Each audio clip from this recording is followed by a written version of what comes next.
Hey guys, this is how to fix ADT app not working. So guys, watch till the end as I discuss multiple solutions, and for Apple users, I will show a step-by-step guide on the left side. So first thing that you will do is simply go for the Google Play Store and tap on the search at the bottom and go for the search icon at the top and just simply search for the application, guys.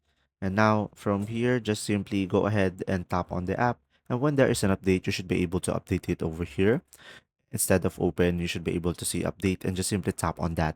And after that, just simply go for the three dots on the top right and make sure to enable the auto update.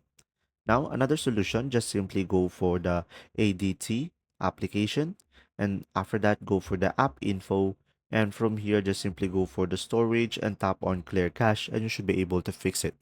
Now, if it still doesn't, just simply go back over here and tap on clear data and tap on OK, and you should be able to reset the app and should be able to fix the issue. Now, for the third solution, just simply hold the app. And after that, just simply tap on uninstall and tap on OK, and just simply go back to the Google Play Store and reinstall it back again, and you should be able to fix the issue. And there you go. If you still have issues with the app, feel free to leave a comment below and I'll do my best to help you out. See ya.